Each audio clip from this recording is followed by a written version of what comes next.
Hello and welcome to a Smurd P video, and today we are looking at X-Men Empyre. So Empyre is a crossover that I have no idea what it's about. I'm only interested in the X-Men world, but apparently it's meant to be quite a good crossover. I'm still probably not going to pick it up. And on the front we got Penance, aka Monette, Ileana, aka Magic, and Warren Worthington, aka Angel. Now the story starts in Doctor Strange's Sanctuum. I'm pretty sure that's not how you say it, but we all know I say silly things when I should be saying proper words. Anyway, he's basically saying that you cannot reverse the magics that you did, or I cannot erase it. So Wanda Maximoff, who caused the decimation, is clearly looking to try and atone for that sin, and pretty much Doctor Strange says you gotta face your sin and deal with it. So she does.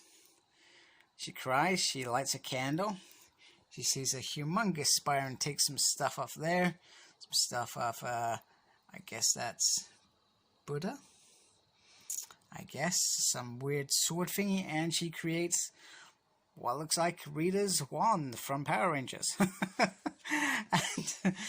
and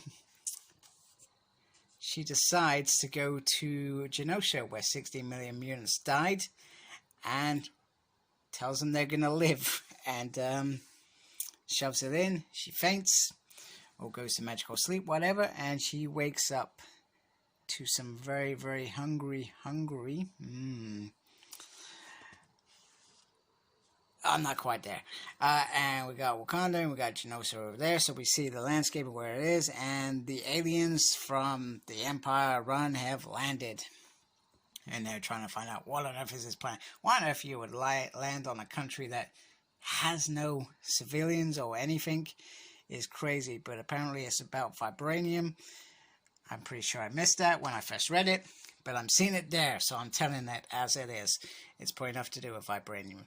But anyway, it's quite hilarious because it's like the Walking Dead mutants. They're undead. Anyway, the creature's trying to establish what the hell it is, and even puts his mouth back on there, which I found hilarious. And he says, you know what, you came to the wrong place, because, you know what, we're mutants, and we can do all sorts of things. So they've all got their powers, so these, or he was in, I was under the impression that even after they died, their mutant powers, for some of them, were gone. Clearly not, and kaboom! Anyway, the creature gets his, well, I thought it was his head chopped off. But no, it's just his arm, which is cool. And I thought that's hilarious. And this zombie, who we have no idea who is, pretty much says, you know what? There are only about 2,000 of us that were vegetarian, and there were 60 million of us. And, well, here they come, rampaging. And this is the best scene, feels like a scene, artwork ever. I thought it's pretty cool. It's pretty cool. I dig it. Now, you know what I would really love to see? The Walking Dead mutants. I said it out loud, I would love to watch a TV series of mutants that have lost their powers, or have their powers, and they're walking dead, and they're going to fight some badass aliens. That would just be so awesome. Right, so let's move along from that awesomeness, because I love that. Alien plants, because that's what these Empyre creatures are from that thing, versus mutant zombies. And in usual fashion, we got a bit about Wanda, we got all the team that are there. And we have Jonathan, he writes this with Tini. And we got Matteo, who's the artist, and all these other talented people. There you go, you can look at that if you want. Pause that. There you go. Take a picture. It'll last longer. Anyway, Em and Angel are eating some lunch, and they're not impressed with the lunch. And they're not sure why there's security, but Ileana Magic is their security. And Monette, it being Monette, and the feisty little creature she is, says, you know what, chuck my lunch away, and they're going to have a meeting. And they talk about how all these corporations are getting the real meat face-to-face customer service that they deserve with these narcotics or medicines or however you want to do it. And Ileana says, you know what? I'm not with security here. I'm here to watch you guys. Because there's some redundancies. I've never heard such a bizarre thing in X World ever. Redundancy. So Xavier has perhaps taken on a bit too much and decided that redundancies of some of those people or those overheads are required. It's like I am watching The Apprenticeship and Angel and Monette, you are fired.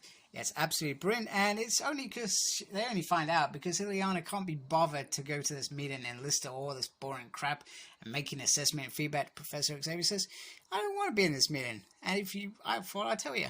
And you're pretty pissed off, so let's go see Xavier. And they do, it's wicked. And they postpone their meeting. And they're going to send an email.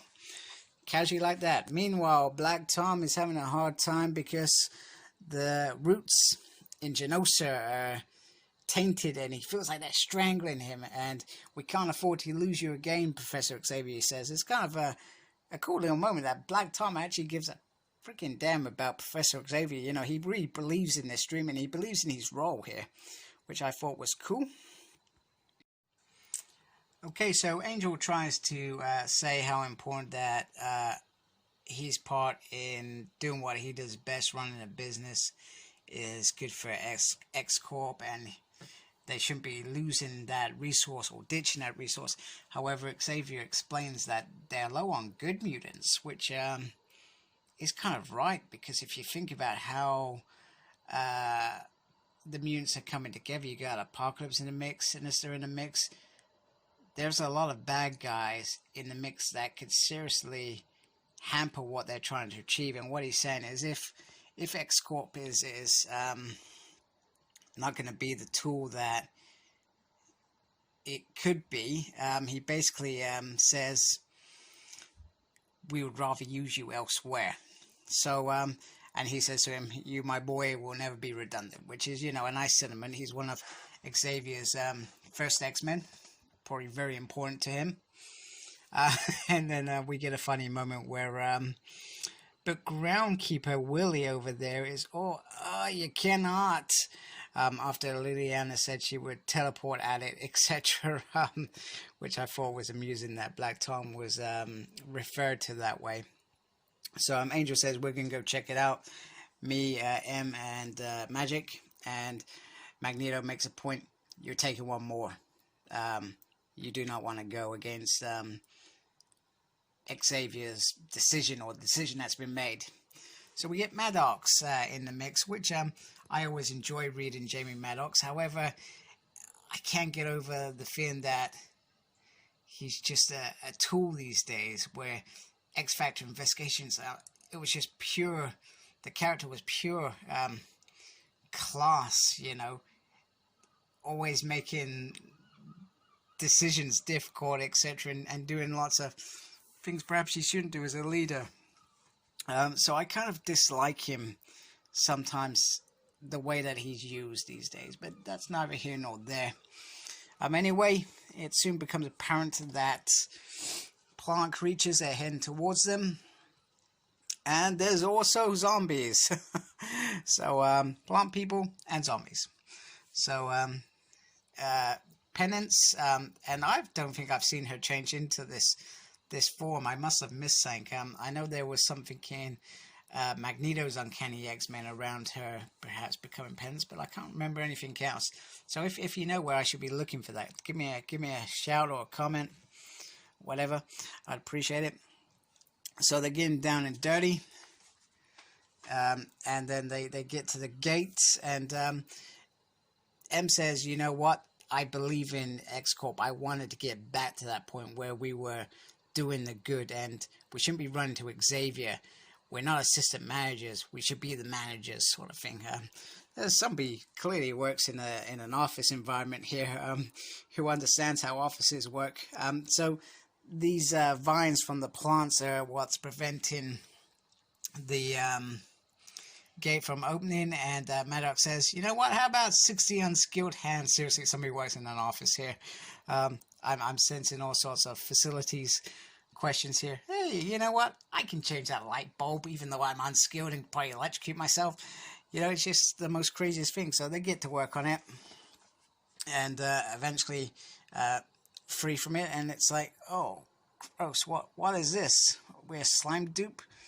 And then the zombie's gonna hit the gate, and then boom, they're all turned to that green goopy stuff. So guess what that means? Horde culture are back.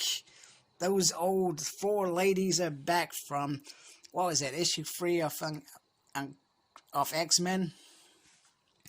And you know what? They mean business. You know what makes plants grow, Blondie? A whole lot of ball. And so forth. It's just quality. So now, to be continued, we have alien plants versus mutant zombies versus old ladies. This is gonna be the best little mini series I have ever witnessed in X-Men history, and it is freaking awesome. And I have issue 2, and I'm looking forward to reading that. And issue 3 was also released last week, so I need to pick up that. And yeah, it's a really small 4-issue miniseries, and it's really enjoyable. I'm having so much fun reading this miniseries, and I'm glad I picked it up because I was going to skip it. I thought, you know, well, I might just pick that up. It might be fun. Well, usually they're not so much fun when they're parts of things. You know, you remember the Civil War and the Secret. You know, they weren't fun. They were war and stuff. But this is fun. This is like zombies, plants, and old ladies versus the X-Men. It's just all cool. So thank you for watching. Like, comment, subscribe, hit that notification button if you actually like me. You may not like me. I may be talking a little gumph. And follow my page, SmurredP. Follow me on Twitter @SmurredP. And as always, embrace the geekiness. Take care. Goodbye.